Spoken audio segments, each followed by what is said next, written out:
every revolution or every political movement or any kind of change, and having someone, okay, CIA, which is fucking for you to call me CIA when you know I'm not.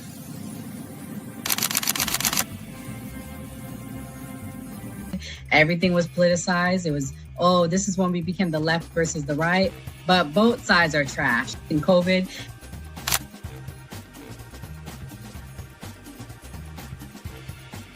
his own thing. So it seems to be that money's the issue, that like we're using money and that's how politics is being pushed. Because now we've seen what someone does when they use their own money and it doesn't seem to be a solution. So I feel like we take money out of politics, we'll have a much better political system.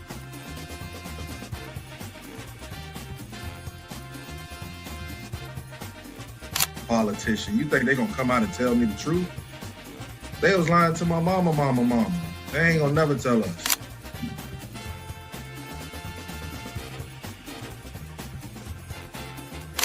So everybody, we look at certain things just because, oh, this happens in the hood or we see this every day.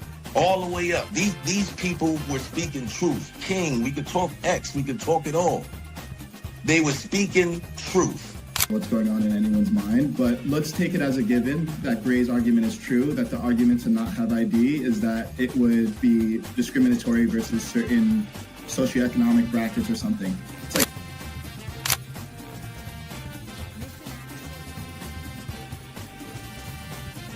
like the world's greatest trial run of what people will do and what people won't do. And we are the only country on the planet that really fought against the government. A lot of it,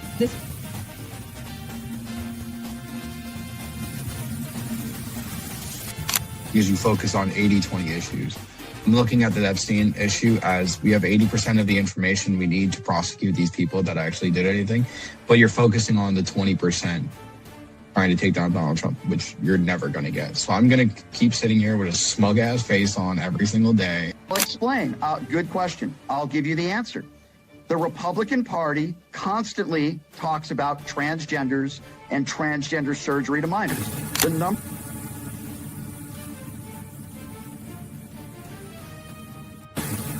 I'm mostly on the left ideologically, but I don't associate with the Democrats because they're not ideologically on the left. The Democrats are clowns, and they're also losers.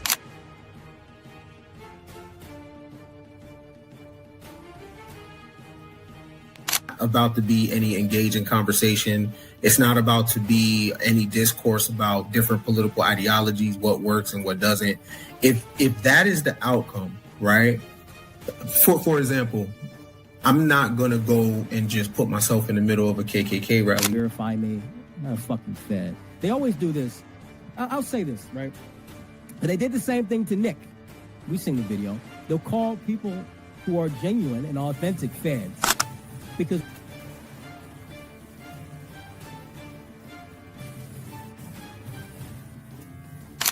the interesting thing to me is that the ones that claim that they believe the Constitution are now trampling the Constitution. The ones that said they believed in the First Amendment, the freedom of speech, right, are now going against the freedom of speech. The ones that...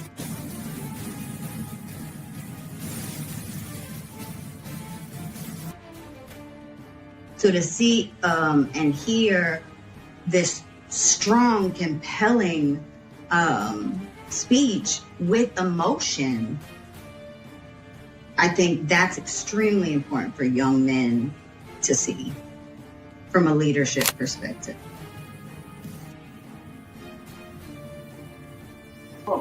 Y'all have no plan. They'll never talk about nothing positive about the Democrat Party.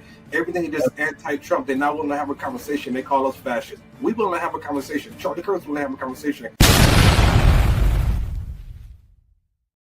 The United States of America did not begin with a revolution against tyranny, only to serve a foreign nation state. But the fact is, our government acts like the servant of another country. That other country is, of course, the State of Israel. That's not policy. That's a national disgrace. I'm Michael Rechtenwald, founder of the Anti-Zionist America Political Action Committee, or AZAPAC. Let's cut to the chase, shall we?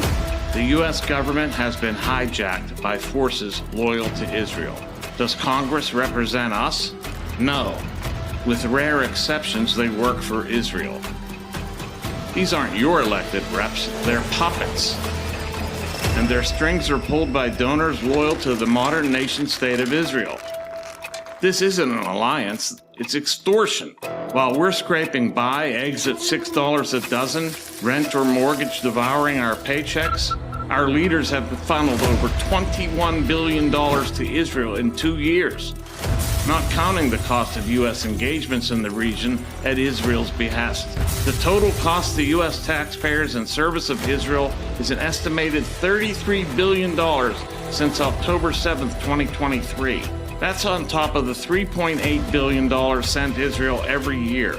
Billions that could fix our roads. Billions that could fund our schools. Billions that could house our veterans. Billions that could ease your burden. But no, they fund endless Israeli aggression instead. Israel, the largest recipient of U.S. aid in history. Israel, the country that bombed the USS Liberty. Israel, the country using our weapons to mass murder innocents. 20,000 children to be exact. Gaza ripped off the mask. We all watched the live-streamed horrors. The money extorted from us funds crimes against humanity, what genocide scholars and dozens of humanitarian organizations call a genocide. This blind allegiance, this veto on our national sovereignty, this denial of reality must end. We've had more than enough. ASAPAC isn't here to beg. We're here to evict. We're backing warriors who spit in the face of this cabal. Jose Vega in New York, confronting the uniparty machine. He's challenging AIPAC darling Richie Torres. Mike Wilnaugh in Florida, an America-only patriot challenging Daniel Webster, a fossilized incumbent who serves everyone but the American people. Aaron Baker, also in Florida. He rejects AIPAC bribes and demands an end to the foreign aid grift. He's challenging the biggest Zionist of them all, Randy Fine. Tucker Carlson is the most dangerous anti-Semite in America. ASAPAC isn't a protest, it's a reclamation. America isn't a vassal state. We're no one's colony. We're not supposed to be an ATM and munitions depot for Israel.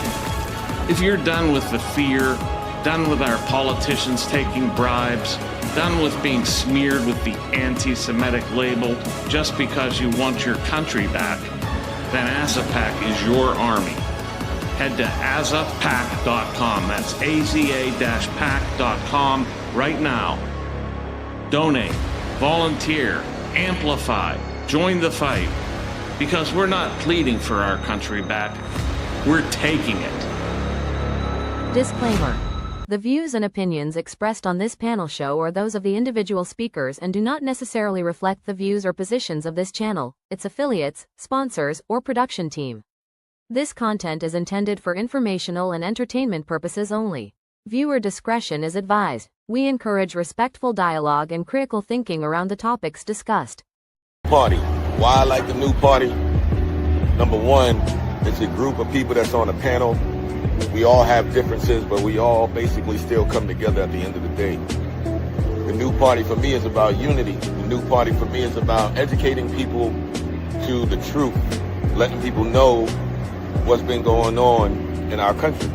With that being said, shout out to the new party, man. We're going to keep it going with y'all.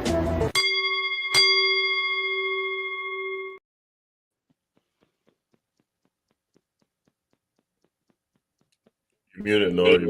Welcome to the new party. I'm Nora Christine. I'm Gray Mars. It's Mia. I'm Kamal. Oh, you muted, bro. Enzo, you muted. You're still muted. I'm skeptic.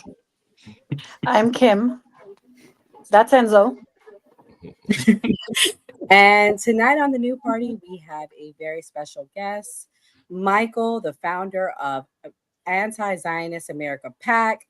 Michael, the chat's going crazy. I think we got some Zionists in the chat. They already going at you. So I'm going to kick it off by asking the biggest question of the night. And again, we got to put this out there. Given the growing scrutiny around political organizations and their perceived affiliations, how does ASAPAC plan to distinguish itself from groups known from anti-Semitic rhetoric or associations with movements like the Groyper movement? Additionally, can you clarify whether ASAPAC intends to collaborate or distance itself from figures or factions tied to those ideologies? Oh, okay, great. We're going to go right at it. That's good news. So I don't like to hold back, as you can see from the video. So, I mean, listen, Zionism is a particular political ideology. It is not a race. It is not an ethnicity. It is not a people even. It is a ideology that permeates the Israeli society, of course, but also the U.S. and the world at large. And it has an immense impact and influence over those who embrace it. And that embrace is not dependent upon ethnicity or even religion, because most Zionists are actually Christians. Christian Zionism represents 80 million people in the United States. Furthermore, not all Jews are Zionists. Many are, but not all are. In fact, some of the most trenchant and strident and I think important anti-Zionists in the world are Jewish, including Norman Finkelstein, Max Blumenthal, Aaron Mate, and others. I could go on, but I can't actually, because that's as few. That's the total I remember right now. So yeah, I mean, look, this is not anti-Jewish. This is not anti-Semitic. In fact, I don't want to get into the Semitic question because it's also really a roiled question. It's quite difficult to even broach that. But this is not anti-Semitic. We are anti-Zionist. Zionism is represented in our government mostly by Gentiles, in fact. People like Ted Cruz and Tom Cotton and Lindsey Graham and Donald Trump and his entire administration. These are not Jewish people. These are Zionists, though. So I think that pretty much settles it. As far as these groups, we don't discriminate on who wants to be part of ASAPAC as a donor and so forth. But as representatives, we have a very strict core and a very strict policy. We will not be represented by anybody else. We will not be represented by Groypers. We will not be represented by even other anti-Zionist organizations, though there are very few explicitly anti-Zionist. But we're not disaffiliating with anybody because we have supporters from across the political spectrum. We're not going to try to bar people from being donors to ASAPAC because they believe such and such. But we have a very strict core set of beliefs that we have made very clear, and that's what we will represent, and that's only what we'll represent. So that's it. I hope that answers it. No, that was a great answer. I'm going to allow our other founder, Gray Mars, to ask the next question. So if ASAPAC succeeds, what changes should we see in the country? What changes should we see?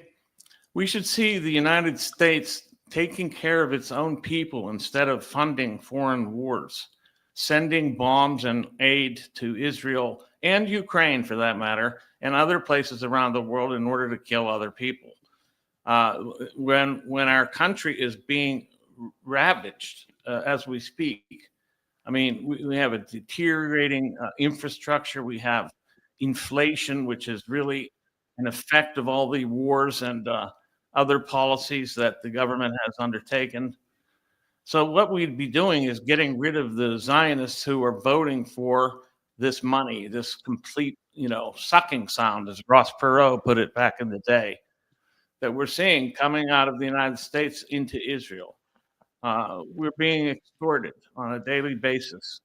Billions sent overseas while people are having their food stamps cut off. I mean, things like this must not continue. But we want to make America for Americans. And in the process, we do a great service to the world at large, because then people are free from the ravages that are imposed on them by the Zionist entity, Israel. We actually help world peace by reclaiming our country from the Zionist infiltration. Okay, thank you. And I'm going to allow Mia to ask the next question. So, so when I was, going through your website and obviously looking you up, you are a reformed leftist, but it sounds like this movement is based on taking care of Americans only versus taking care of Americans first. So would you say this is an America first, or is this an America only ideology? Well, we really only have one policy. We're not really America only or America first. We are anti-Zionist, and that means we want to get rid of the Zionist influence, and we think that becomes beneficial for all Americans.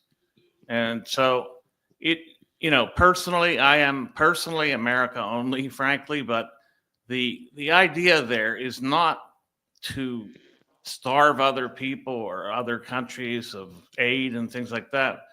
What we mean to do is starve the military industrial beast that feeds off of Zionist ideology.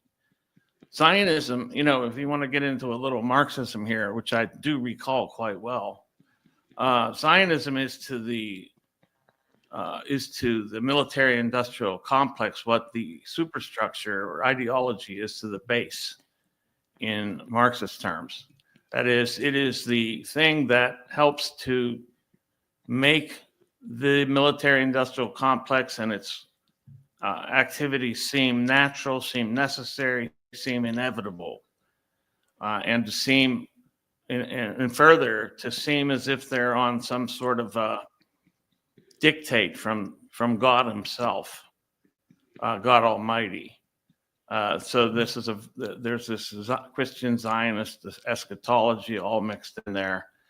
And this stuff, Zionism didn't even start with Jewish people, by the way. It started with a former Anglican priest named John Darby in the 19th century, actually. And then it was picked up later by the Jewish contingent that turned it into the state of Israel. So anyway, the point was, I guess that, I guess that's all I had to say on that one, unless you had something further to ask. We're going to move on to Kamal Johnson with the next question. So who supports this? Like, what politicians is supporting this PAC? We're not looking for the support of politicians. We're looking to support them, the ones that we selected that agree to be endorsed by us and to be funded by us. So we have 3 candidates right now, and we're expanding that palette as we go. We're looking constantly at other candidates that we'd like to support and that would accept our funding and our support. So right now we have 3, and we're always in the, we're looking for, we're crowdsourcing actually for people, because this is a very big, the congressional seats are many, and there are many candidates in these races. So we Okay, actually, who are they? What's their names? Well, okay. Well, I think the video said it pretty clearly. We're supporting Jose Vega in New York, Aaron Baker in Florida, Mike Wilnow in Florida, and we're looking at many other candidates as we speak. Okay, those are good questions. Thank you, Kamal. Kimberly, what's your question? Hi, my question is more of like a devil's advocate because I align completely with everything you just said. I would add to the list of anti-Zionist Jewish advocates Medea Benjamin, Dave Smith, Katie Halper, Glenn Greenwald, Gabor Mate. I grew up in a Christian Zionist church too, so I can make the Christian case against Zionism. But my question for you is, which is a question that I get often, is why focus so much on Israel and Zionism? Why not focus on, or there was always the, but what about, Ukraine, but what about Nigeria? What about Venezuela or what have you? I get that question a lot. Why focus so much on Israel and Zionism? Again, playing devil's advocate. Sure, I understand. Thanks for the question. Thanks for the setup. That's very nice. Yeah, listen, I mean, the reason why we're focused on Zionism is because we believe that Zionists control the United States of American government. That's why we're focused on them. And we've seen many pieces of evidence to make this clear.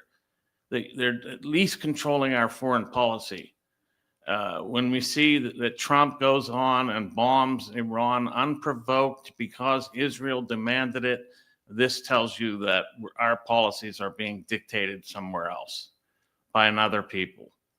And when you see the United States, when in fact there was a hurricane and it struck North Carolina, and the North Carolinians were out of homes, were devastated.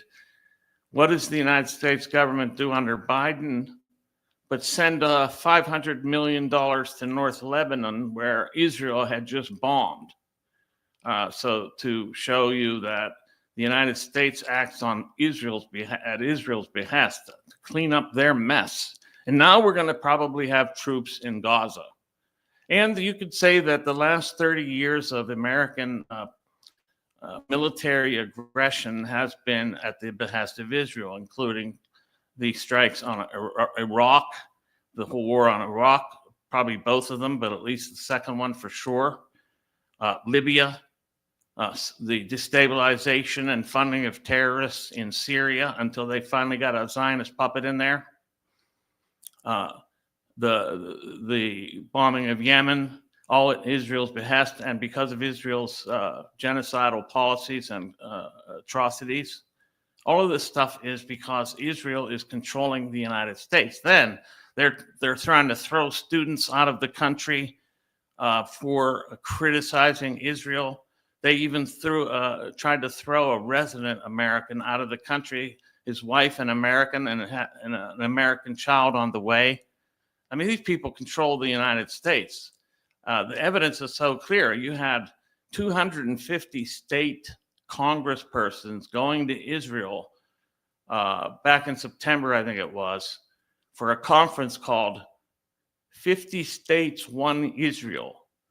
Okay, as if the United States has been subsumed into the state of Israel, as if we're part of Israel, as if we're their munitions depot, as I put it in the video, or their ATM.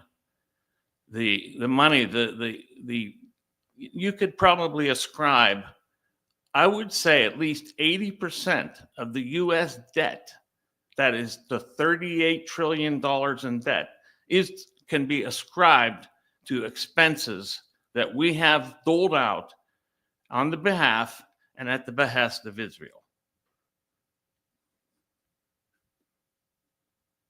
Thank you. Thank you, Kimberly, for that question. Skeptic, what's your question? So I want to start off by saying I do agree with a lot of the things that you were saying. I think that the Zionists use religion because there's a lot of atheists that are Zionists that come out and they aren't even Christian themselves, but they use the religion topic to manipulate people, kind of like people that think about things linear, and so a lot of the time I see that Christianity is used in the Zionist movement to just like use people. They themselves don't even believe this. But I think one of the things that I find complex about like the libertarian movement, or like as political, I guess people that run in the Libertarian Party, right? We understand that for as far as like the federal, for like the presidency, we tend to be a two-party system, and a lot of things that the Libertarian Party stands for as far as ideas go, I tend to see kind of play out in the Democratic Party, like becoming more globalist and not being so imperialistic. And like the military complex to me seems to be a way that America has continued to uphold this power over other countries, or over foreign countries. Like you're saying, Israel has a hand in that. They understand that the military complex in the US has been a big part of our power structure, right? What is the biggest difference, do you think, between the Republican and like conservative and Democratic movement from the Libertarian Party, or the people that you push to run for office? Well, we're not affiliated with the Libertarian Party at AZAPAC. By the way, it's AZA, yeah, AZAPAC. Yeah, we're not affiliated with the Libertarian Party per se. My own particular political ideology leans libertarian. In fact, I'm pretty far libertarian. But that doesn't impact the policies or the positions of AZAPAC at all. The only thing that really I hold as central and fundamental to AZAPAC and my beliefs that steer AZAPAC is the non-aggression principle, which is a foundational premise of libertarian thought. And that is you have no right to aggress upon another person or their property. And that's exactly why that principle is what is in violation in Gaza and the West Bank and everywhere else that Israel bombs indiscriminately. So, as far as the libertarian, what parties we select, we don't care what party the candidate is from. We do want them to be viable.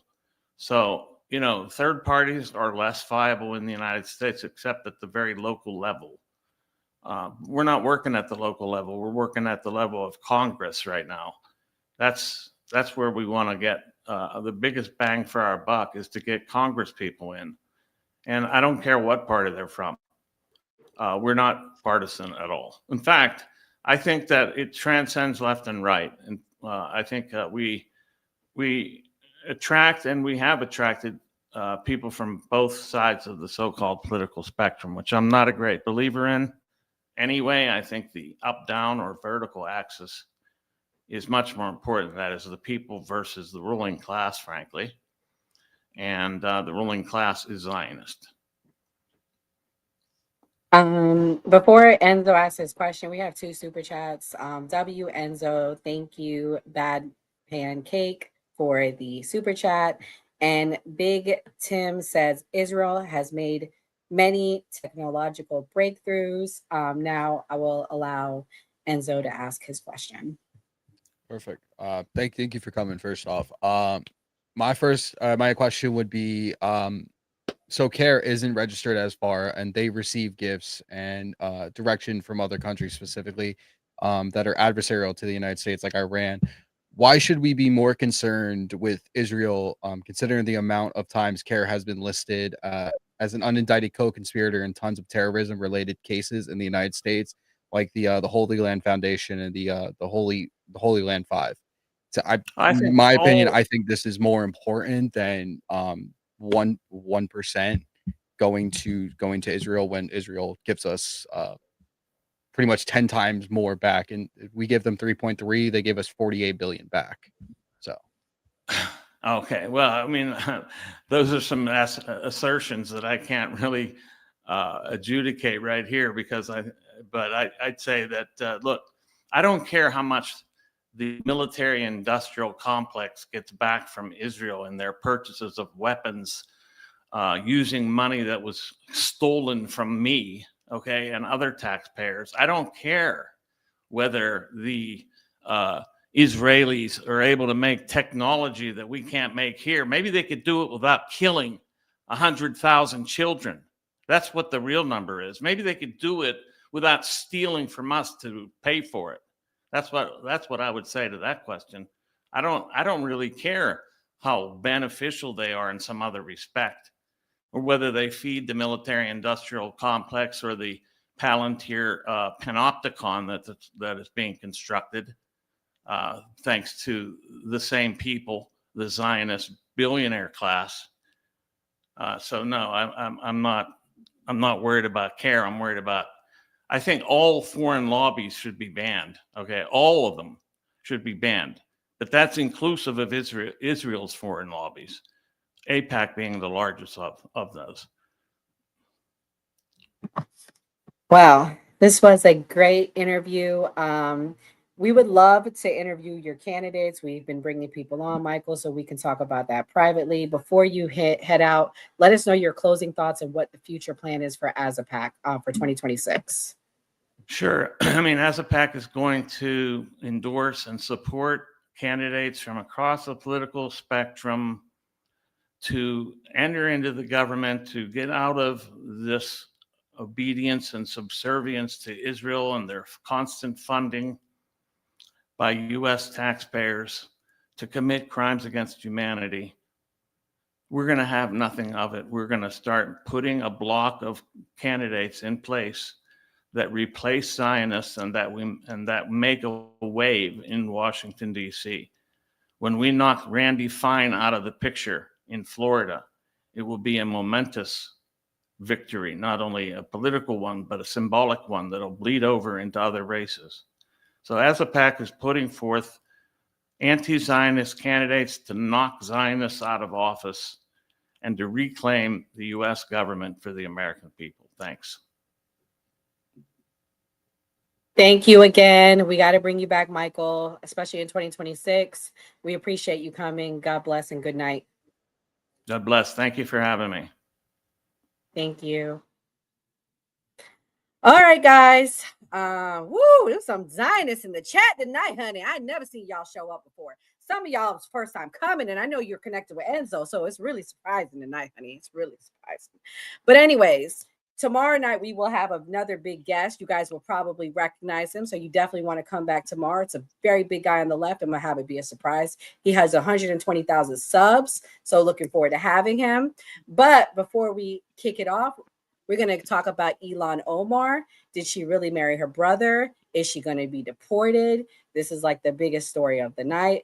Let's play this first clip and see what Trump had to say about her today, because he definitely went in. Nothing. The welfare is like 88%. They contribute nothing. I don't want them in our country, I'll be honest with you. Okay? Somebody would say, oh, that's not politically correct. I don't care. I don't want them in our country. Their country's no good for a reason. Their country stinks, and we don't want them in our country. I could say that about other countries, too. I can say it about other countries, too. We don't want them to hell. We have to rebuild our country. You know, our country's at a tipping point. We could go bad. We're at a tipping point. I don't know if people mind me saying that, but I'm saying it. We could go one way or the other, and we're going to go the wrong way if we keep taking in garbage into our country. Illan Omar is garbage. She's garbage. Her friends are garbage. These aren't people that work. These aren't people that say, let's go, come on, let's make this place great. These are people that do nothing but complain. They complain. And from where they came from, they got nothing. You know, they came from paradise, and they said, this isn't paradise. But when they come from hell, and they complain and do nothing but bitch, we don't want them in our country. Let them go back to where they came from and fix it. Is this real or is this AI? Thank you very much. No, that was real. That was from today. Oh, like he was cussing and everything. I was like, man, he said bitch. I was like, oh shit. He's a xenophobe. Yeah.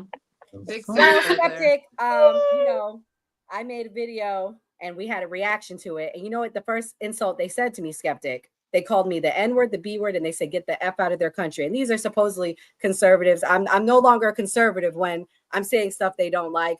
What do you think about the things we've been hearing this week, Skeptic, from Americans about the funny your girl part Elon? is his grandpa was an immigrant. This man in office, Trump's grandpa, was an immigrant. His father immigrated here when he was 6 years old. So like, it's funny when I see people whose parents didn't teach them to have pride in their ancestry. Like this man sits up here and talks, what's your grandpa, what was he running from? Did he come from hell? It seems like he did. But the interesting part is, I feel like they're trying to derive from the actual issues that we're having. The things that this man has literally caused. The deregulation that they did in AI is literally causing, and we already knew that there was going to be unemployment because of AI, but Doge went in and deregulated a lot of the AI regulations that we had, and now we're seeing an uprise in unemployment. You saw Amazon that just laid off how many thousands of people. Like, we're seeing the closure of the Tyson plant in Nebraska for beef. Like, unemployment is on the rise. Okay, inflation went up. It's like now we don't even know because they said they weren't even going to release the CPI report.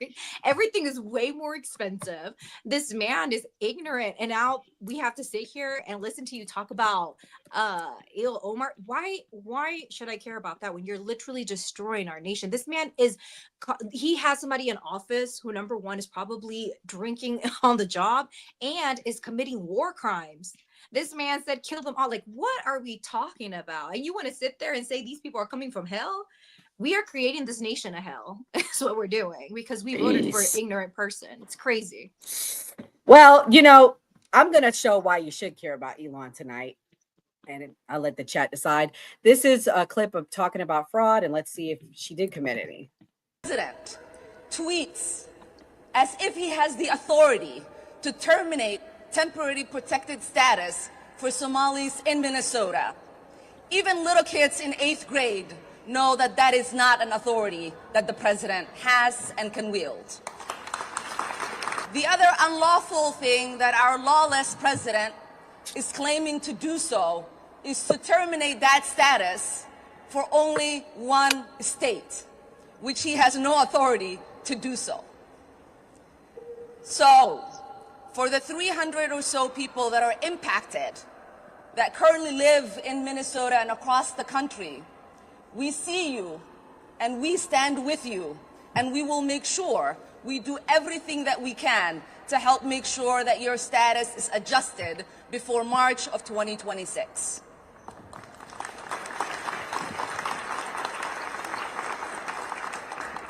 Because you know and I know that there is nothing temporary about people's lives here in the United States. Look how offended she is that the President of the United States would dare to deport Somalis who are illegally here and engaging in massive welfare fraud back to Somalia, the place that they claim to love. It's because it is not in the best interest of Somalia to deport the people who are robbing American taxpayer money and sending it back to enrich Somalia. They will do whatever is best for Somalia, whether that's stealing $350 million of welfare funds for hungry children, $500 million meant to help children with autism, or engaging in immigration fraud to make sure that their cash cow does not stop. Ilhan Omar married her own brother to circumvent immigration law, and she's offended that we look suspiciously upon people who break our laws to enter our country and then continue to break our laws by stealing money meant to help children and funnel it back to the place that they allegedly had to flee from. Oh yeah, how dare Donald Trump. She's only this openly entitled because, as she stated in the last clip, she believes the US government exists to serve the benefits of Somalis in Minnesota on behalf of Somalia, the country. But in this next clip, she puts her foot in her mouth and accidentally exposes the entire scam for why Somalis picked to live in Minneapolis. But I want most Minnesotans to know this. Majority of us Somalis who are here, as my friend Ali said yesterday, most of us, this was not the first place we came when we came to the United States. But most of us chose Minnesota as our home because Minnesota is special to us. Minnesotans are special to us. Get the fuck out of here. Jesus. When we moved from Arlington, Virginia and came here nearly 30 years ago, none of us decided to move to another state. My siblings and I and my dad, until he died, called Minnesota home.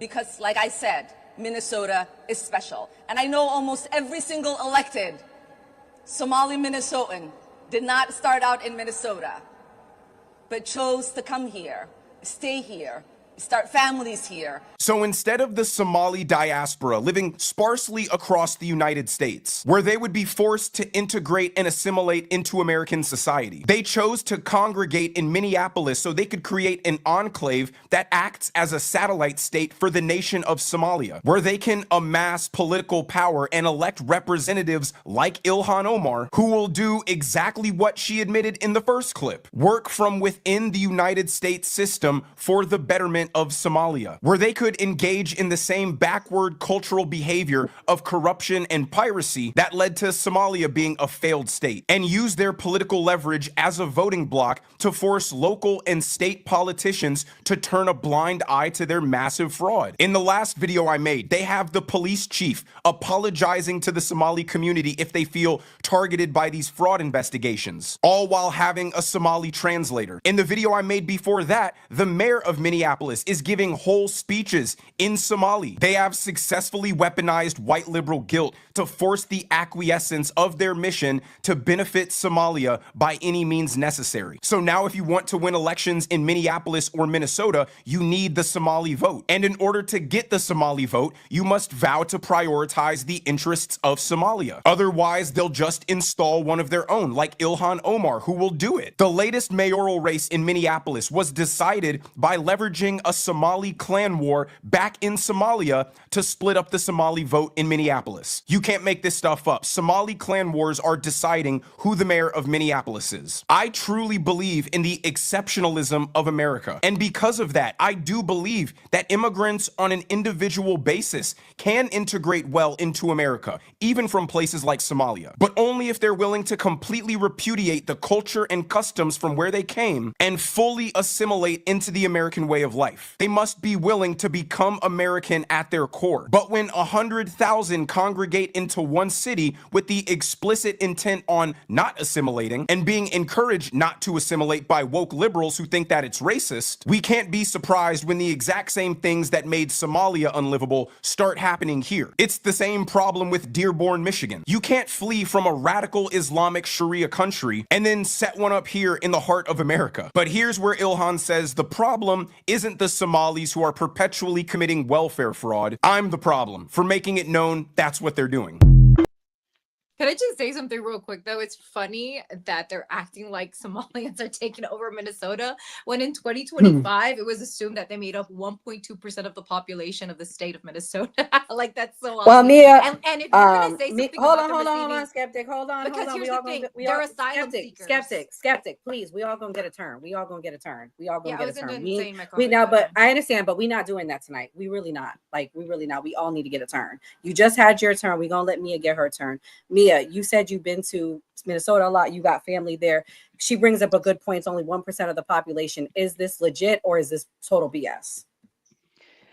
Yeah, so there's 86,000 Somalians. However, they have concentrated themselves in the Twin Cities, and the Twin Cities control Minnesota, and they have elected themselves to plenty of political positions, whether it's school boards, whether it's mayors, whether it's aldermen, and then also, I mean, they run a series of scams when it comes to clinics and so on and so forth. So they may only be 86,000 people, but they're a pretty powerful 86,000 people. I mean, they basically control the Twin Cities. As someone who's never set foot in Minnesota, it's interesting to hear from you because you literally can't go anywhere in the Twin Cities without running into little Somalians. Literally, it is little Somalia. It's a joke. I've never seen anything like it. Minnesota is one of the whitest states, but if you go anywhere in the Twin Cities, it's literally Somalia. That's the language they speak. That's literally everything in the Twin Cities. So it's super interesting to... Yeah, they may only be 86,000, but they essentially control the state of Minnesota. And considering they've committed billions of dollars worth of fraud, I'd say, I mean, they really are taking advantage. She is not wrong. Minnesotans are primarily Slavic and Nordic in descent. And a lot of Democrats enjoy what they do in Norway and how well they treat their people and their social net programs. So a lot of people, like scammers from Somalia, will see that these kind-hearted, kind-natured Nordic people would love to take them in and help them. And they they're repaid by these Somalians who scam them. So yeah, she is right. It is a very special place because these are incredibly kind people who come from incredibly kind communities who immigrated here to do what's best. And they get scammed by Somalians. She wasn't wrong. It is a very special place. I enjoy Minnesota. Great. We just heard two viewpoints. Skeptic started with hers, Mia ended with hers. Do you think that this is hyperbole, or do you think that this is something that Americans should be worried about? It's probably a combination of both. I mean, immigration as a whole is an issue, but using bigotry and hatred towards a certain group just based on them having different beliefs. I think the guy next door to me is Muslim because when the hurricane was coming, he started praying. It sounded like he was speaking Arabic, and we laughed, and I was embarrassed because I felt like he heard me because the power was off.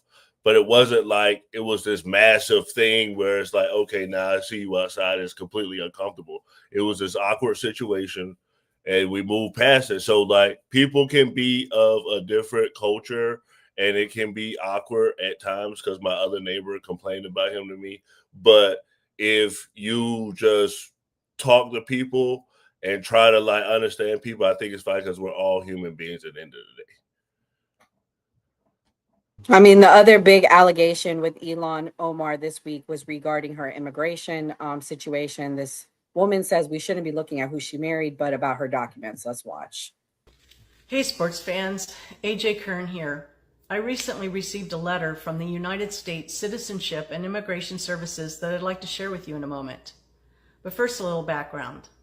In 2019, Ilhan Omar changed her birth year from 1981 to 1982 on her Minnesota State Legislative page, Wikipedia, and her U.S. Congressional page. You can watch a video explaining why on ajkern.com. You can also watch another video of my visit to the Minnesota Secretary of State's office, where I learned that they did not verify Ilhan Omar's citizenship. Now, last year, I learned that you may request records such as naturalization records on refugees who are deceased. Now, Ilhan Omar's father, Nur Omar Mohammed, did pass away in 2020. So I did submit a request to the U.S. Citizenship and Immigration Services, the federal agency that processes and maintains naturalization records. Now, why would I want to do that? Well, Ilhan Omar claims that she obtained citizenship when she was 17 years old, meaning that she's claiming she derived citizenship through her father. How it works is an adult refugee, they apply for citizenship, they go through the process, and when they naturalize, their minor children derive citizenship through that parent.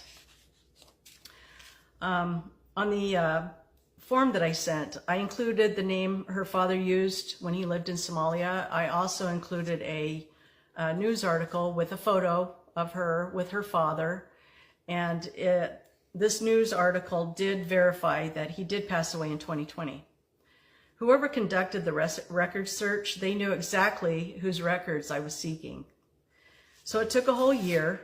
I did receive the letter on June 20th, and ironically, June 20th is World Refugee Day.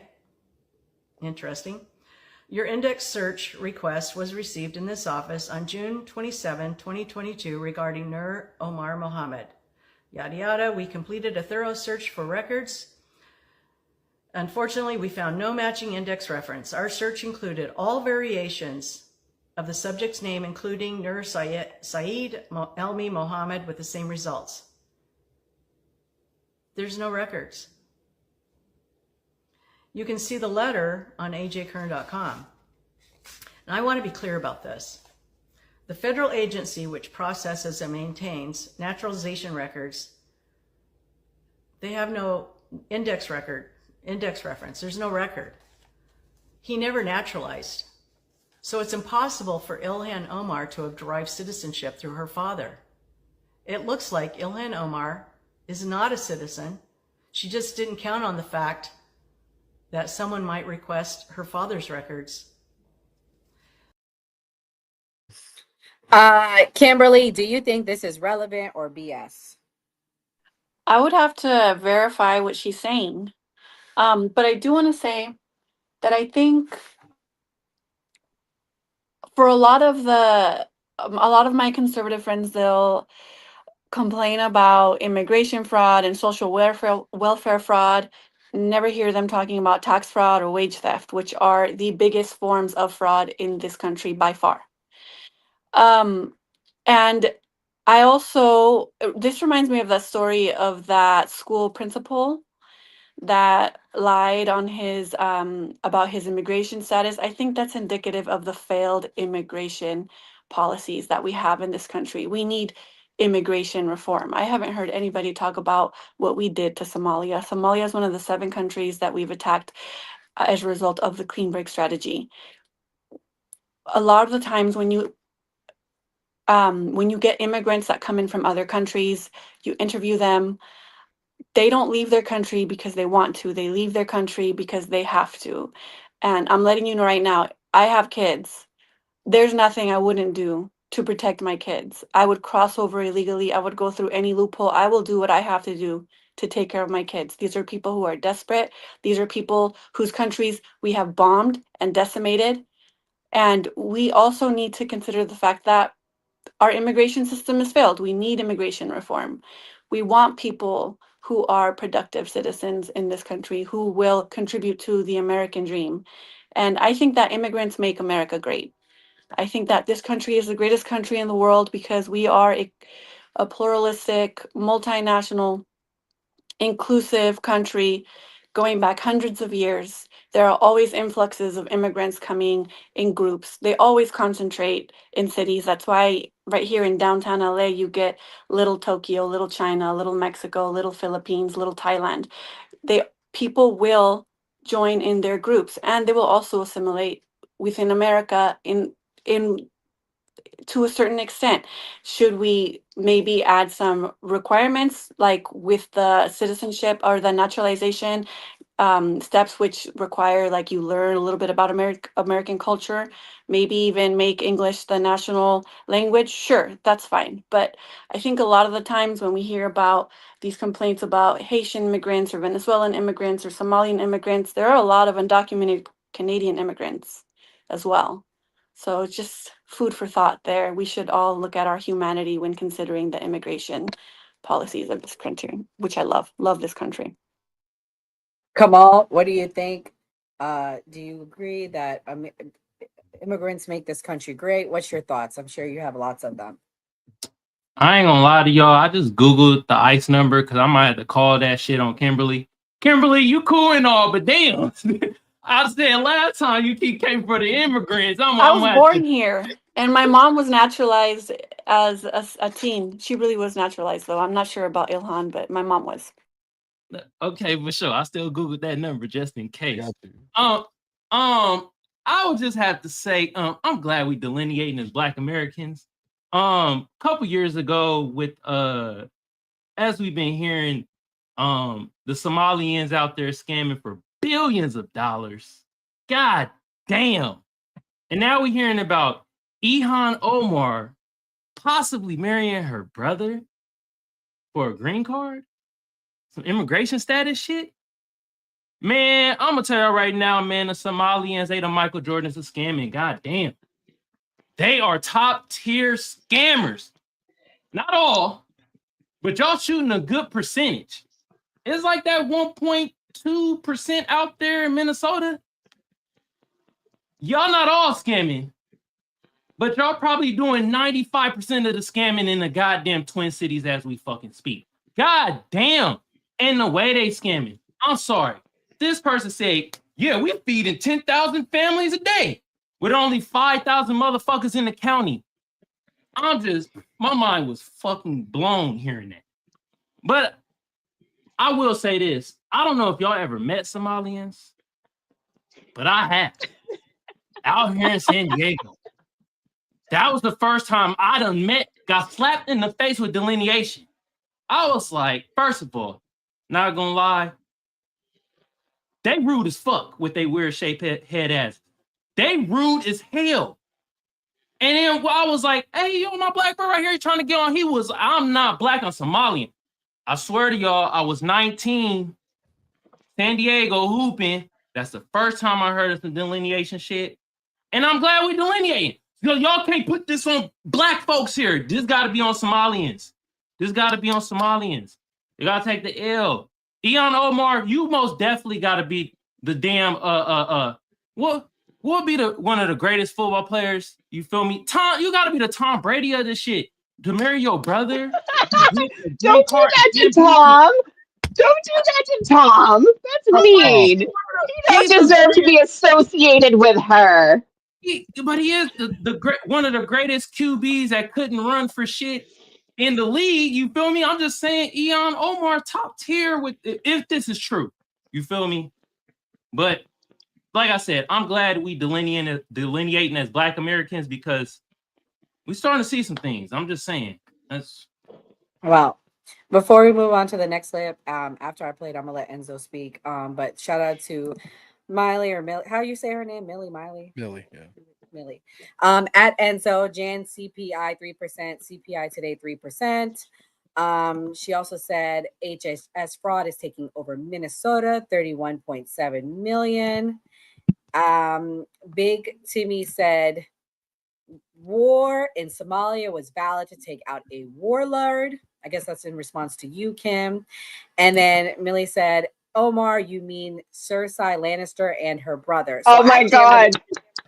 Yeah.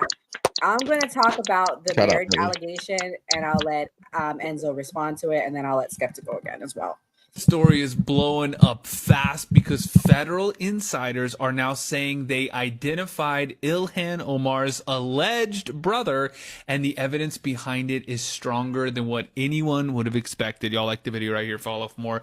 And let's jump into this one. So here is what's happening. For years, the allegation has been simple. Omar entered a marriage that looked like a setup to help her own brother get immigration status. Critics brought it up, reporters asked questions, and every time the response was the same. You're a racist. You're bigoted. You're attacking a protected group. The same old crap. That shut down the conversation.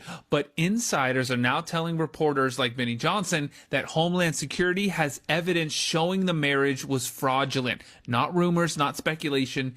Evidence, records, documents, and internal findings that point to a family connection and an international setup to game the immigration system. This is not a small accusation. Immigration marriage fraud is a federal crime. Entering the country under a fraudulent petition is grounds for losing legal status. Helping someone commit the fraud is a separate crime. And if the evidence exists, this becomes a criminal case, not a political argument. That pattern around Omar's district adds more pressure. Minnesota officials have been dealing with organized fraud networks, identity schemes, and financial abuse connected to groups that settled inside one concentrated community. The public sees the numbers, tens of millions in fraud cases, repeated investigations, and politicians demanding silence every time accountability gets close. The argument from Washington was always the same. You cannot question this. You cannot look into this. You cannot apply the same standards here. And that is exactly why voters are angry. When one set of people gets full scrutiny and the other set gets a free pass, you no longer have equal enforcement. You have political protection. Trump said it directly in a recent exchange. No one is above the law, not members of Congress, not protected groups, not people wrapped in political narratives that block criticism.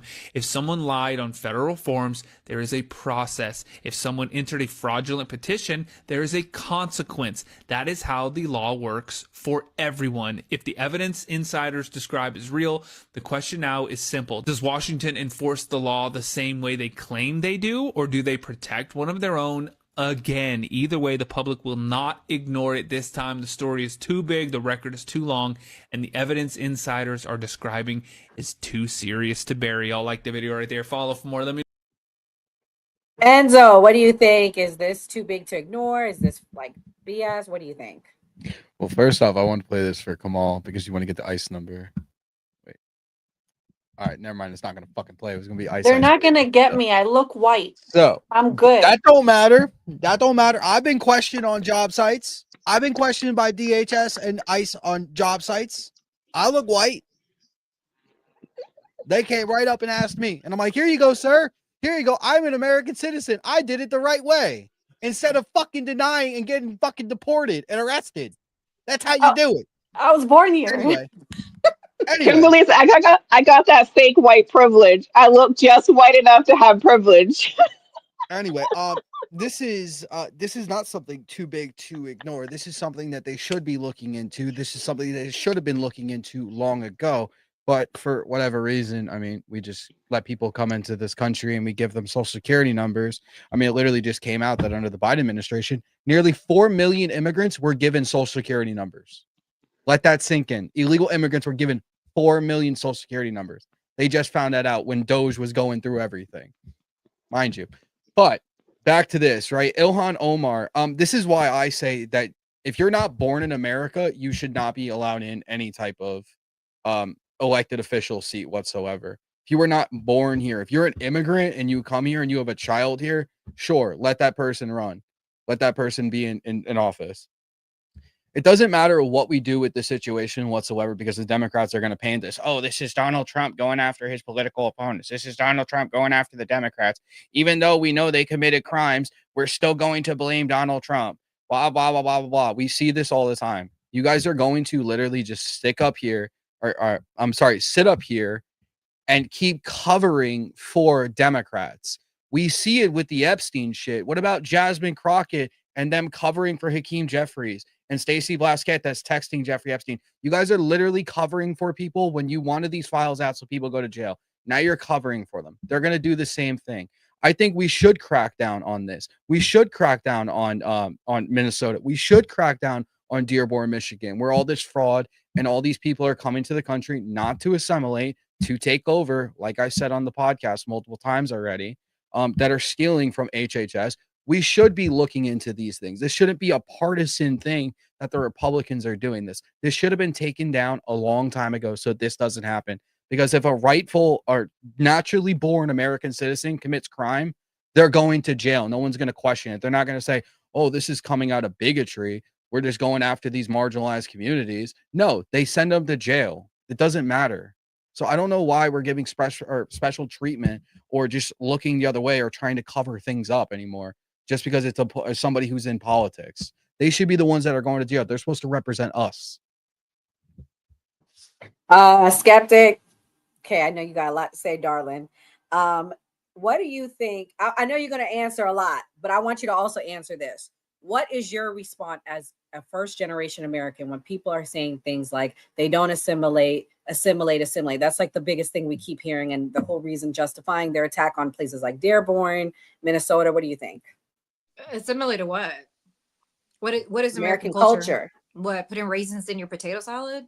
Like what is American culture? If it's so racist, then why come here? I have never, and I didn't interrupt him, so I expect him not to interrupt me. I haven't understood what American culture is. Being white tea, dyeing our hair blonde. What?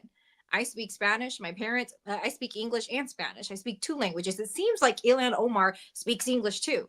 Like, the interesting thing about this, not only are they 1%, 1.12% of the population, let's be accurate, okay? Not just that, but this same administration chartered in South Africans and provided them with a living quarters, provided them with food, provided them with clothing, provided them with, is that also fraud? Are we also going to go back and say that that's fraud also? Like, we're okay with asylum seekers as long as they're white apartheid people that grew up in apartheid, as long as they're from South Africa and they're pale. Like, what's the difference? So people that are coming here that are Somalian, they are asylum seekers. Under our immigration law, we allow them to get subsidies from the government. If you don't like it, then change the law.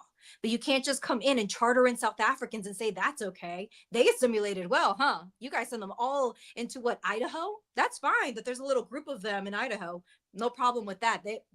We can't even tell because they're white tea. But all of a sudden we have a problem when we have 1.12% of Minnesota that are asylum seekers. Like, the hypocrisy just jumps out at me, and it's really like funny that they want to sit up here and say these things. But I will say something. Now that they're starting to turn over and look at Haitians and look at people from Somalia, best believe that they're going to be asking everyone for their paperwork. And I doubt they're going to be people that that have some melanin in their skin. So if anything, they're opening more the door to be able to ask you and say, hey, prove to me that you're from here, because I just don't know. So I think that this is a dumb thing that we're allowing and that we're not criticizing. It's wild. We're making such a big deal, but we're not making a big deal about the things that actually matter. The tariffs that are being argued in the Supreme Court, and I'm listening to Supreme Court justices say, hey, what are we going to do if this is illegal? What are we going to do with the money that was taken from Americans? How are we going to give it back? If it is found that this man overstepped his executive power and went into congressional powers, which is AKA taxing Americans, what are we going to do with all the money that we have collected from Americans? Like, that should be fraud. Well, speaking of fraud, we are going to get into the fraud, because there is a fraud piece to this, even outside of Illan Omar. Let me play the clip breaking it down.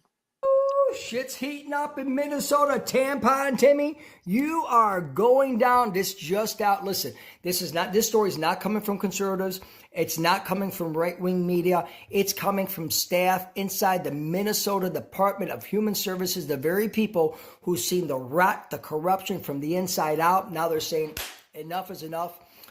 Screw this piece of shit sitting in the state office. We're going to expose him for the jackass that he is. And listen, what they're describing is one of the most corrupt state-run government operations in the history of the United States.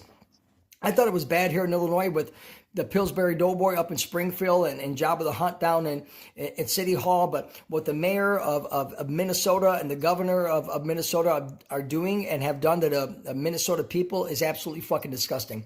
According to DHS staff, Minnesota DHS staff, Tim Walz personally engineered a system of intimidation, retaliation, and fraud protection that let criminals siphon millions, and hundreds of millions of dollars while punishing anyone who tried to blow the whistle off the corruption that was happening, right? So he protected the criminals that were stealing the Minnesota taxpayers' money and threatened, those who wanted to expose it, right? They say Governor Walz was warned. They say he ignored it, and they say he retaliated very hard, when questioned about it. Quote unquote, this is coming from one of the staff, They said, we let Governor Tim Walz know of fraud early. We got retaliation. We got monitoring. We received death threats in an effort to discredit us, right? All these employees said that Governor Tim Walz retaliated against the whistleblowers, threatened their families, disempowered the office of the legislative auditor, installed unqualified loyalists in top agency roles. I wonder why, to protect his own fucking ass, right? And let politically favored groups commit fraud with impunity. And we all know that the massive fraud that's going on with this feed our family bullshit, to the tune of $1 billion that 80 Somali immigrants have been arrested for, right? And the massive healthcare scam that the fucking state is doing too. People seem to forget what happened in Mogadishu, Somalia, back in the 90s, where they dragged our two rangers through the streets of Somalia. People seem to forget that. We're at war with these fucking people. Now they're sitting here in the United States and they're robbing our money, right? They even say that DFL aligned media, right? We all talked about how corrupt the local media is. Well, it's like that in Minnesota as well, right? Like WCCO, which is a local news station in Minnesota, and NPR, they ran interference, right? They refused to cover the fraud. They attacked whistleblowers, all while protecting Walz politically, right? Because listen, everybody knew what was going on, all the leaders, everybody, and they refused to cover it. Why? Because they're fucking criminals and they hate the American people. The liberal media is no good. I've been telling you guys this for months and months and months, and shit is finally coming out. Agency leaders appointed by Governor Tim Walz, Tampon Timmy, right? Mr. Twinkle Toes himself, disregarded rules, laws, and fraud reports. And the whistleblowers say something even more explosive, right? Now Minnesota is drowning in fraud. I mean, the state is fucked. I thought we were bad here in Illinois. They're really screwed out there, right? So I will tell you, this is a real story, guys. There have been recently public accusations by employees of Tim Walz claiming he failed to stop large-scale fraud under his watch. Gray, what do you think about these allegations? They're saying it's even up to $1 billion. Yeah, and I think Mia shared in the chat on TikTok where they tagged Kamala Harris in the election and said that Tim Walz was committing this fraud. So I think it's crazy. I think when we say, though, that it's just like the Democratic Party or just the left, we kind of take away from that individual person's responsibility, because some of these people are just criminals. So when you give them the out of just to blame a group, you're kind of taking away the individual responsibility of that politician that abused their power and committed corruption. Mia, so it sounds like you've probably done more research on this. Can you tell everyone what's happening in Minnesota about these allegations? So there's actually a lot of scandals happening. So first and foremost, they have the housing scandal happening. So Minnesota, like I said before, is comprised of mostly Nordic and Slavic individuals, and they are known to be socialist people. They're community based. So their basic belief is to help the community. So they have these housing funds, like think apartments, rent, so on and so forth, that you can utilize to get help, right? Well, a lot of Somalians were scamming that.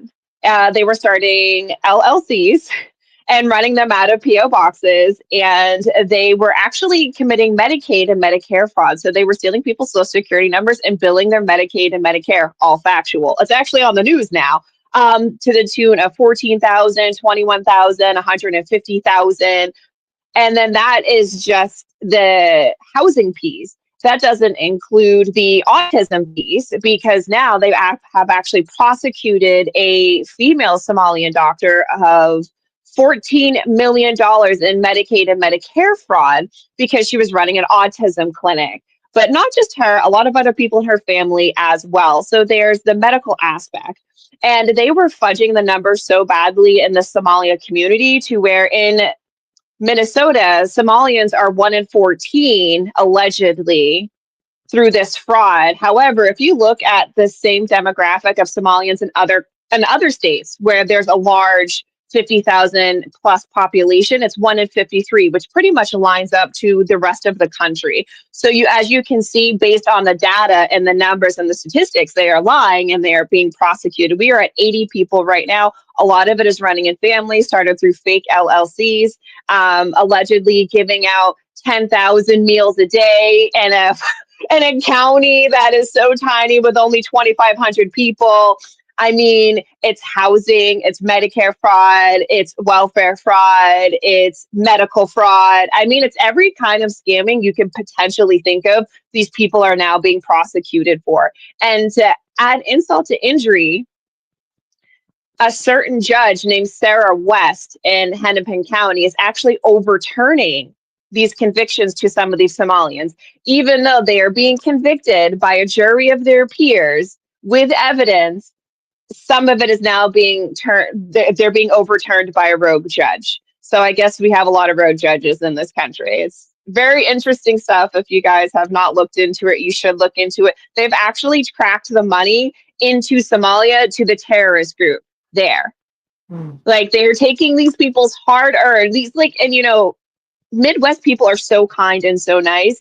And it's just so sad to see that some of the hardest working people of the heartland of this country, their money is being funneled by a bunch of piece of shit scammers into terrorist groups, which they've now proven. Like that's how bad and how big this is. Up to $1 billion now. So, speaking of scammers, I don't know what this means. Can you translate? Thank you, Millie. We appreciate you. W Millie, W Big Man. Timid. What is she talking about? Enzo, please translate. So K-pop Demon Slayer is Jasmine Crockett. That's the little nickname. Like how I said Habibi Hakeem the other day. That's the nickname for them. Yeah. So who's check up with Dr. Epstein? Who's that? You didn't say. That's why I said she's on Capitol Hill covering for Hakeem Jeffries, saying, "Oh no, that's a different Jeffrey Epstein that lived in New York. That's also a sex offender." Got it. Got it. Yeah. Got it. Okay. And shout out to Big Timmy. Thank you so much. Walz is okay with fraud, but Orange Man bad, right? And we're gonna allow Kimberly to go next after this next clip, and she'll tell us how Orange Man is just as bad. I'm sure.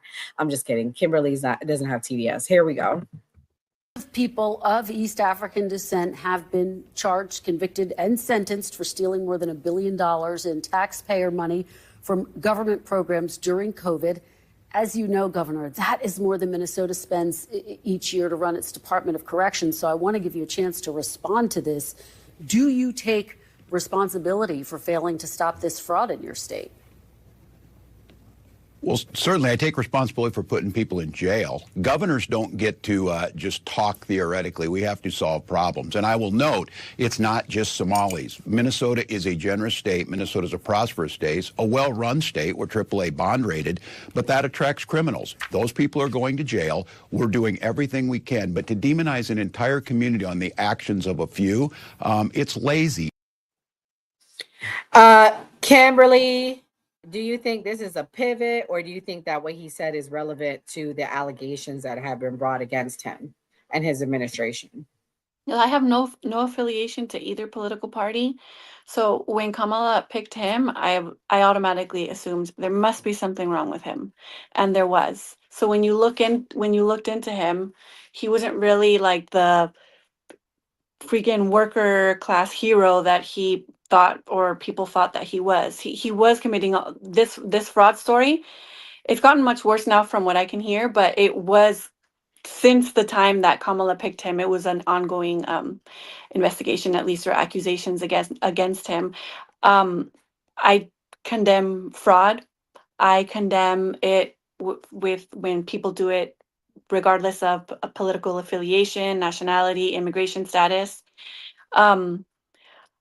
So if this story is true about them, I'll have to look into the specifics of funneling the money out back into Somalia, and before I could comment on that. But yeah, I think he should be held accountable. And like I said, I don't think it's really just the Democrats or the Republicans. They both do it. I think that power is corrosive to the human soul. I think that there should be checks and balances, starting with removing big money out of politics. But yeah, I think he should be held accountable. I think there should be a full investigation, and people should be convicted if needed. And back to that judge who was supposedly or allegedly overturning convictions, I also condemn that as well. But also, Donald Trump is also bad. Millie said, Vince Bolter said Walz told him kill Senator Hortman. What is she talking about? Enzo, translate. So, Vance Here we Bolter, the go. one that unalived Marissa Hortman. Pretty sure it was in his manifesto that Tim Walz put him up to that. And the funny thing was, here's the spin with the Democrats. I love you guys with this. You guys love to say, oh, it was a Republican who did it. It was a Republican who did it. It's Donald Trump's fault. It's Donald Trump. It's political violence from the Republicans. What about this? Tim Walz literally has been threatening people in his state to not come forward about this. You really want to think that they weren't going to come forward about this, and he put somebody up to this? I know, like we're making connections that aren't there physically yet, but I mean, we've been right about a lot of conspiracy theories this year alone. A lot of conspiracy theories over the last 4 years. It's not crazy to talk about that. This is what I mean. The Democrats, they want to like try to point the finger all day long and say, orange man bad, orange man bad, orange man bad. This is the fucking guy that was running for vice president, not just some random politician, not just some random governor. This is the guy that Kamala Harris, failed candidate Kamala Harris, who didn't do anything notable in her entire fucking life, and for everybody in the chat who wants to come for me, holding a position and sucking your way to that position is not an accomplishment. Sorry to say it. I'm going to say it just like that. Right. So you wanted these two to run the country and say it was going to be better than Donald Trump when she said that she was not going to do anything different than Joe Biden. And we saw the disaster the last 4 years was. But these were your candidates. Give me a fucking break. The other super chat, I'm going to have Kamal respond to it. He was reading a prompt Look at his eyes. Thank you, Big Timmy. We appreciate it. Did it look like he was reading a prompt? Did it look like he was fed that question? What do you think, Kamal? What's your thoughts on everything? I don't know if he reading the prompt and all, but we know that Tim Walz was no damn PE teacher at this point. You telling me he threatening other goddamn politicians like he's a mob boss? What the hell is going on? He doing fraud and shit too? Oh my goodness. Man. And Mia, when you was naming off all the things the Somalians are doing, all I kept thinking is Michael Jordan a fraud, Tom Brady a fraud. I mean, Time, like, God damn, frauds on top you of know, frauds. Like, goodness gracious. you know what's sad is, I will say that, Tim Walz isn't wrong. Like, obviously scammers come in every shape, size, variety, ethnicity, color, whatever, dude. Like, scammers could be anybody. But it is wildly hilarious that the scammers right now, I mean, we're at almost 80 that have been arrested and charged, all happen to be Somalians, that all happen to be related, that all have to be using the same like PO box for all of their fake LLCs, that they're funneling their Medicaid, Medicare, housing, and meal fraud from. I'm just saying. I mean, they all seem to live in the same 10 houses and use the same addresses. I mean, it's crazy. That's a real family business right there. God damn.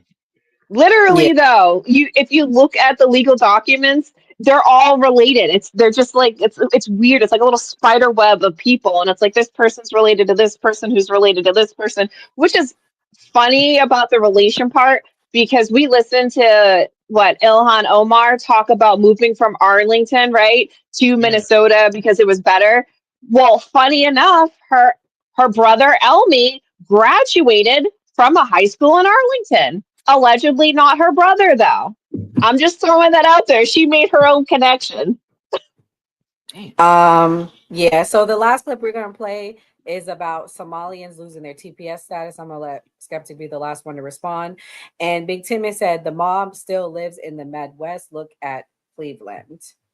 Here we go.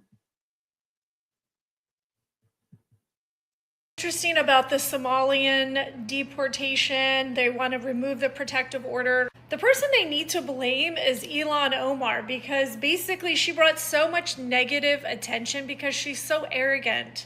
And that the problem that these people don't understand is gratitude. Because basically it would be like you inviting someone over for dinner and then them complaining about the food and then refusing to leave, saying, we're not going anywhere. It's so rude and gross. And you know what? Like, nobody cares about your cause. Everybody just wants you to leave because we're so sick of this entitled attitude to our taxpayer money. Again, you invite someone over and they're like, give me your paycheck. I'm not leaving. And by the way, your house is a mess. These people actually are crazy. But you know what? Just like everybody else, you're gonna get out. And someone like me can't wait. Skeptic, what do you think about what that lady had to say? I'm sure you got a lot to say. I think it's funny whenever YT people who immigrated here are like, you should have a good attitude because you're an immigrant and we allowed you here. Like, what? You want her to walk around with her head down and be like, thank you for letting me like what does that mean?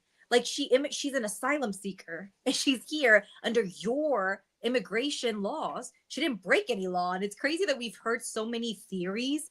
If she's not a citizen, if you're not a citizen, you're not going to run for office. Okay. You know what happens if you're undocumented and you run for a government office? You get deported. You know what happens if you're undocumented and you break the law? You get deported.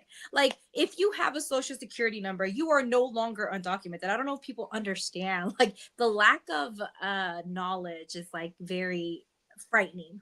And I also want to say that the Kamala Harris thing is crazy to say that this man has 34 felonies, right? And we want to sit here and do all these things. If somebody is corrupt and they're breaking the law, by all means, justice should be served. Like, I'm not the type of person that's going to take up for someone and say, oh, if this person's in the e-files and the Epstein files, oh, I think he's innocent. No, if somebody's a criminal, arrest them, convict them. I'm for actual law and order. It's funny when people who voted for a 34 count felon want to come out and do all this, oh, I'm for the law, I'm for people that abide by the law, and somebody sucked their way up whenever they were the attorney general for the state of California and actually went to school and educated themselves. I'm sure that she had to suck people off to get to Talk the about the positions that she controversies did. of her time being an AG. Hold on, Don't Enzo. I'm gonna interrupt let you him, go but he always next. interrupts. The fact that she's an educated woman, was the VP of the United States of America, the fact that she held positions of power that I don't know anybody else in this panel that has held those positions of power, but all of a sudden we should take the word of some TikToker because they're more educated and know more and want to say that a woman, because she's a woman of color, she had to suck her way off to be so successful. Is crazy. But you know what?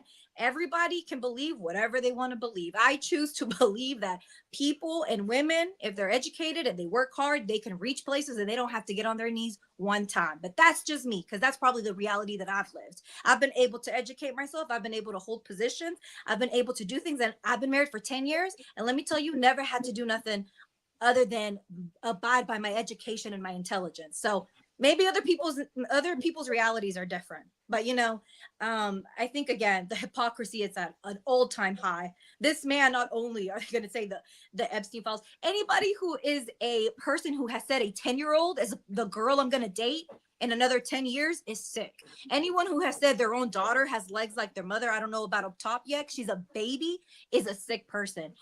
But again, if you want to manipulate yourself and believe what you want to believe and then come out and say all these things about immigrants because they're successful and have a white tea lady tell you she's walking around like she's a guest and all of a sudden she's not humble enough, like, okay, ma'am, you should be more humble to the indigenous people of this land, maybe, because you came in here and you gave them blankets that had the black plague, whatever they had in them, to unalive them. You literally unalived the indigenous people and you were the guest, sweetheart. So if anybody should walk around here with their head low and saying thank you, it should be you. But anyways. I agree with a lot of what you said, Skeptic, but I'm gonna go back to Illan Omar and then I'm gonna let Enzo respond. Big risk, big reward. She might be legal, she might not be, but homegirl made $30 million. I'm gonna let Enzo respond, but hold on. Shout out to Millie W. Democrats for Gotham. Go ahead, Enzo. You're gonna be the last one to close us out with your thoughts. All right. So you said a lot. I mean, you want to talk about being educated, but you fail to educate yourself. I mean, I'm going to start with the last thing you said about the white woman coming here, right? So how do we know that her family came here in the beginning when Andrew Jackson and the Trail of Tears happened, right? Because I love how you just tried to throw a blanket on all white people and say, because of white people, the Native Americans, this, that, the third. My family didn't come here until 1893 and 1923, respectively. So, I mean, those people that were here before me were not me. Those were, the Dutch, those were the British, those were people in the Nordic countries that came here and did most of that founded this country, right? So, I mean, I would educate yourself there too. And back to Kamala Harris, I mean, yeah, you could say that she's accomplished because she held positions. Again, I ask people this all the time on my live, and nobody can give me an answer. They only talk about, and you've done it too plenty of times, you always revert back to it saying, well, she held this position, she held that position. Okay, cool. Talk about her controversies as attorney general and district attorney, withholding evidence to free people. Predominantly black men, right? You're so for the community, but you forget when a black woman withheld evidence that would have freed these people longer. And yes, I am a TikToker who is educated on a lot of these things. And now let's go to Donald Trump. You guys always want to bring up the ties to Jeffrey Epstein, when you literally have victims saying he never did anything. You have lawyers saying he never did anything. You have court documents showing that he never did anything. What more information do you guys want? But then again, you're the same Democrats that literally ran cover for Hakeem Jeffries, as well as Stacey Blasquette, did not censure her whatsoever or him for having affiliation with Jeffrey Epstein after he was a convicted sex offender. Because I'm pretty sure Donald Trump was only friends with her from 86 to 2004, and he didn't become a sex offender until 2009. And even in the emails, there's no mention of Donald Trump whatsoever. But I mean, we'll let those files speak for itself when it comes out. And I want to hear I want to hear the spin from you when it comes out and say that these are not the real files. These are not the real files. I'm waiting for that. So back to Ilhan Omar. If she committed a crime, she should go to jail. They should investigate her the same exact way that Donald Trump had felonious fucking charges thrown against him multiple times. And we could break those down. If you want to come to my live, you can easily come in there. We can break that down all day long. And I show you exactly how they're all fucking bullshit charges, every single one of those damn indictments. So justice needs to be served for the people who actually commit the crime, not to the person that is a threat to not democracy, but to the system itself.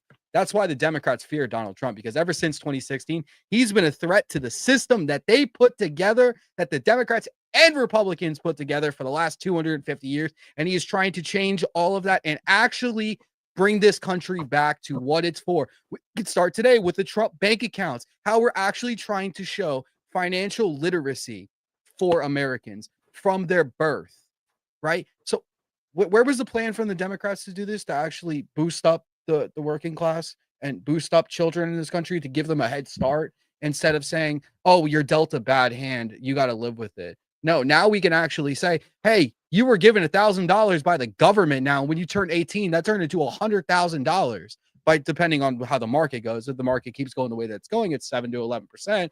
By the time they're 18 years old, that'll be $100,000.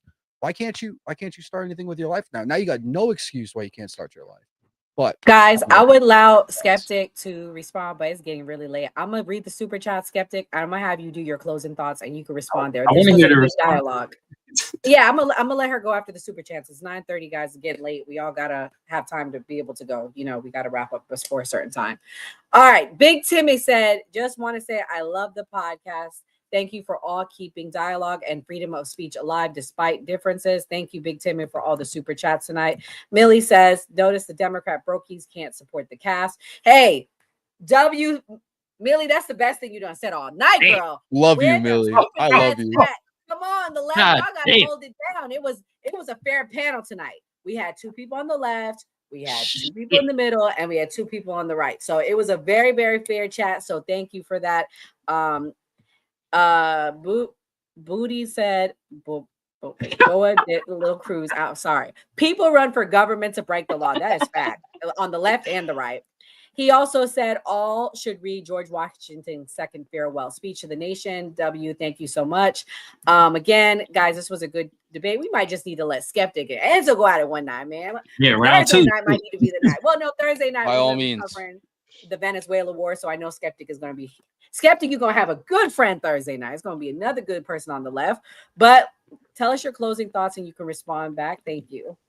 Yeah, I will never oblige to a YT person for me to walk around here and look grateful to them for being in the US. Bitch, my family, I come from indigenous people. 60% of my DNA is from the Ririmuri tribe, from these lands. So no, ma'am, I'm not gonna walk around here and be grateful to you. And I think that immigrants make this nation great. I don't care where YT people came from. I don't care. I know what the majority of YT people did to the indigenous people when they came here illegally, and they just came upon the lands and called themselves settlers and unalive people. Even us celebrating Thanksgiving literally was from a massacre of the unaliving of hundreds of indigenous people. And the fact that other YT people like Italians that brought crime, that were big mafia members and that broke laws, but then all of a sudden got included into being YT and uphold the system of racism in America are also part of the problem. So no, I don't agree with any of the stuff that these people were saying. And there was a lot of ifs and ifs and ifs and ifs. But what I do know is that the wife of this president was unclothed on a GQ magazine. I do know that. I do know someone who had to get on their knees to get to the position that they're in now. And it wasn't Kamala Harris. Surprisingly, it was a YT woman. And she looks very unhappy. So again, you can tell by the choices that somebody makes, the type of lifestyle that they live. So interestingly to me, it's like everything to me that conservatives project tends to be the things that they're doing. They say that we are being invaded by immigrants, right? A nation that was built by immigrants is being invaded by immigrants. But in reality, they're the ones trying to invade Venezuela, Mexico and other nations and trying to use these false arguments. You have Rand Paul come out and say what they're doing to Venezuela is literally illegal. The fact that we don't know the names of the victims to which this is happening to is wrong. And we know that fentanyl doesn't come from Venezuela. Like everything that conservatives say that they're against corruption. These people are nothing but corrupt felons, literally in office, that are taking money from American people and saying that we're doing better when we're not doing any better. We have lost in our retirement and our 401ks because of what he's doing to the supply chain. The stock market is unstable. Like, we don't know if tariffs are going to be applied or not be applied. What are we talking about? Inflation is up. This man does not know what he's doing. And if anything, it's corruption at its finest. And if people want to blind themselves and say that this is America first, when it is anything but America first, it's America last. It's honestly wild to me. But again, you can believe whatever you want to believe. Like, if that makes you happy, if that floats your boat, then do you, boo. I'm happy for you. Yo, Skeptic, you want to know an interesting fact I learned the other day? Do you know that 70 to 80% of Black Americans are foundationally tied to this country, and only like 50% of white Americans are? I was blown by that fact. I was really blown. Y'all could look it up. I was blown by that fact. Ray, I told you about it. I told Kelly about it. I was like, man, maybe the FBA's is on to something. But you know what? During the 1600s, during I want to say it was either before or around Beacon's Rebellion, the white people that were coming to this nation that were like the poor people, the outcasts, some of them were even fleeing from crimes. Like some people were literally sent to this nation because they were unwanted in their nation of origin. They were immigrants. Okay. Yeah, but I bring that up to say this is really a Black or brown country. That's all I was trying to get at. But in the 1600s, they understood that because they themselves wrote down in history and like journals that if the Black community and the indigenous community continued to grow, they were going to be the majority. But look at us now. Ooh, anywho, Kim, what's your closing thoughts? Oh man, that was a lot. That was a lot. That was a lot. Oh, I hate when you pick me first, but okay, I'll make it quick. I can go to somebody else. You want a moment to get your thoughts? Yes, please. I'll go to somebody else. We got some super chats, guys. Thank you again. I'm gonna go through them really fast. Wait, hold on, my bad, guys. Big Timmy said, I'm white tea, but also have 6% top B DNA. Your TDS is showing. Damn. Billy said, Harris got diddled by Mr. Brown. Ooh, that's fact. That is fact. But anyways, I'm gonna allow Enzo to go next. And then Enzo, don't do too long because we are I'm not. All right. So this was a great episode. I love when we have conversations like this. America is a lot of things. America is not perfect at the end of the day. If we want to look at the mistakes of our past that we've rectified over the years and still point it down and magnify it to the most minute level and say, this is wrong because we did that then, when that's not even going on here in 2025 is absolutely fucking asinine to me. To all the Democrats out there, this is why you guys lost the fucking election. This is why you guys continue to lose. This is why you guys continue to cover up everything, because you are products of propaganda at the end of the day. That's all this is. I'm not even going to be sorry when I say it. Skeptic, everything you said is literally just straight up propaganda that anybody can disprove at any fucking time. But I digress on that. Shout out the cast. Shout out the chat. You guys are fucking insane tonight. All the super chats. Everybody, thank you. Everybody have a great night, and I will see you guys again on Thursday. Beacon's Rebellion is propaganda is crazy. All right, come on. I'm gonna let you go next. Ooh, yes. No, they were mad at you. God damn. And you know me, my number I thought was more like 40%. Because me and you have talked about this privately. So whatever, facts is facts. Ooh. First of all, goodness. Great show. When Skeptic and Enzo start arguing, I love it. Oh, I love it. I know some people will be like, oh, we don't like the fuck that. Get to the arguing. All right. Y'all be both dropping facts at times, but sometimes but I love when y'all start arguing. God damn. Entertainment like a mug. Second of all, my Black Americans, my foundational Black Americans, This is why we delineate. Ilhan Omar and the rest of the Somalian gang out there that was doing the top tier frauding, you feel me? Now y'all can't be like, oh, this is black folks. You know why? Because Somalians don't even consider themselves fucking black. I know from firsthand. And not only that, all through the social medias and stuff, they say it on their own. So y'all can't pin this on us. Gotta pin it on them. Y'all gotta take the L on this one, some Somalians. All right. Tim Walsh too. Oh, the PE teacher. That's a load of bullshit. This motherfucker's a mob boss. He out here frauding with the rest of the people and stuff like that. I'm telling you, man. Wasn't he talking about arresting people? He ain't done not one goddamn arrest out here. Goodness. And next that I want to say, shout out to Bird that came on earlier with the interview. I most definitely tagged them politicians and put them in my folder just in case down the line they say some anti-black bullshit. Because if they do, I'm gonna be on their ass. All right. And I'm doing that with the rest of the politicians that come on here. I got folders for y'all. Anybody that says some bullshit that is anti-black or goes against my goddamn lineage, I'm on your ass. All right. Shout out to the new party. Shout out to everybody from Mia, Enzo, Skeptic, Nor, Gray. Gray, you got to hit us with an animal analogy in a little bit.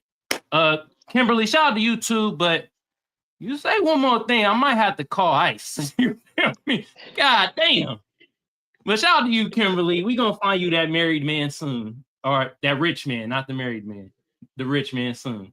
Y'all go follow the new party. Hit the notification bell so you know when they go live. We do this Monday through Thursday, you feel me? On my end, Kamal Johnson Network. Y'all go follow me on YouTube. Also hit that notification bell so you know when I go live and you know when the new party go live. And the last thing that I have to say is, Nora, you got these people mad, man. You were like 70, 80% of, Black America go back to this land, you feel me? That's why if y'all want to make America great, pay us our reparations. We'll stimulate the fuck out this economy. You won't have to worry about none of this shit. The Somali, you won't have to worry about none of that. I'm telling you right now. All right? But that's the last thing I got to say. Everybody in the chat. Now I don't know if I'm for reparations. After I saw that number, I said, we gonna go bankrupt. That's a lot of people. That's like 9 million people. I did the math. I was okay with it when it was like 4 or 5 million. I'm not gonna lie to you. I'm just kidding. I don't care. I support it. Mia, what's your closing thoughts? Honestly, I am wicked fucking tired. So all I have to say is it needs to be America first and by far America only. And if it doesn't help us in any way, shape, or form, we don't need to be a part of it. And that's it. I'm tired. I'm ready for bed. Okay, go I to work sleep. 5 days a week now. I'm exhausted. Now welcome to the club.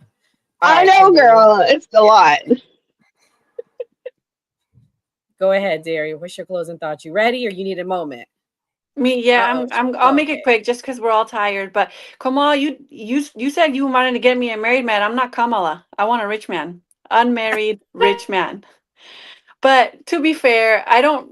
The criticisms of Kamala with regards to that and Melania and all that. What I really care about was all the horrible things that Kamala did when she was AG. And I will say this: immigration reform. Immigration reform. If Ilhan Omar really did commit immigration fraud, she should be held accountable. If immigrants commit healthcare fraud, they should be held accountable. We need serious immigration reform that does not incentivize fraud. A lot of the immigrants that come from a lot of countries all over the world with temporary protected status are fleeing persecution, are fleeing crime, are fleeing they're coming here for a better life. Most people don't leave their country because they want to. It's because they need to. And I will say again, I would do anything to protect my kids. I can't think of one thing that I would not do to help and protect my kids. So we should all be a little bit more considerate of our humanity. And I'm all in favor of, and I'll say this every day, reparations for descendants of freedmen. That should be priority. That was the original sin, and that should be priority. Americans should always be priority. Oh man, you night. about to be You up goddamn on right, Kamal's Kimberly. list, I'm gonna man. find you that rich man for sure. Once I find him, I'm gonna mail him to you. It doesn't even have to be a man. After a certain amount of money, like, I'll take anything. You always do that. If you're watching right now, press that subscribe button and hit that notification bell to know when we go live.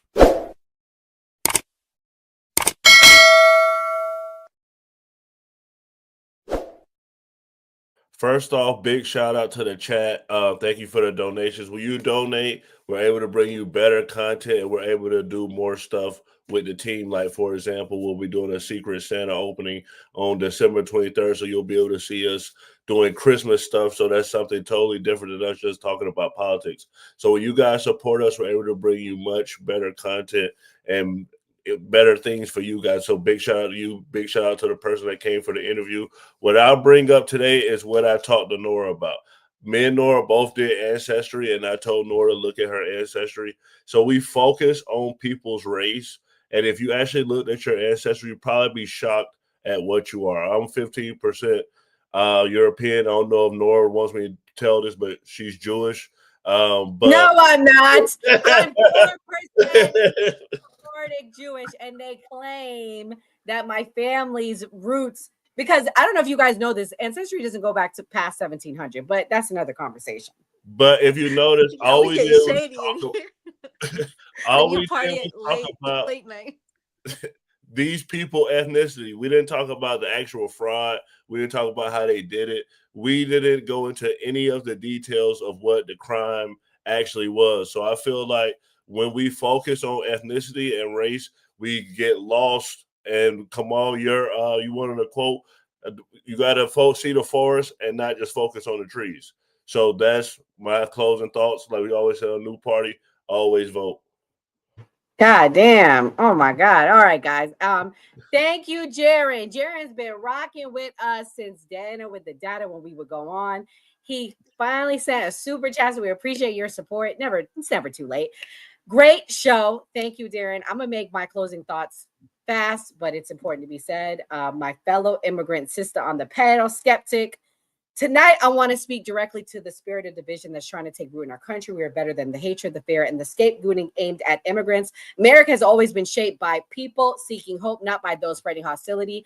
I am for legal immigration, but I think lines are getting blurred, but that's okay.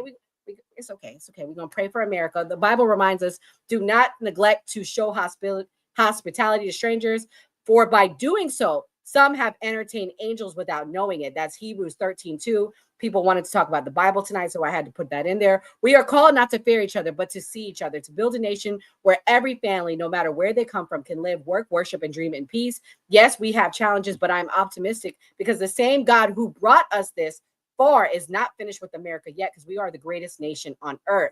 A house divided against itself cannot stand, and I still believe we choose unity over division. That's Mark 3:25. Let us rise above the noise. Let us reject hatred in all its forms, and let us remember the words of the prophet Isaiah. Fear not, for I am with you. I will strengthen you. I will help you. I will uphold you. We move together, one nation, under God, guided by compassion, anchored by truth, and committed to a future where every person is treated with dignity and respect. Because when America chooses love over fear, unity over chaos, and purpose over prejudice, nothing can stop us. We saw it with World War II. We saw it with World War I. We saw it with September 11th and Operation Iraqi Freedom. So I end with this. God bless America. Thank you to Michael Rickenwald for coming tonight, and have a good night, everyone.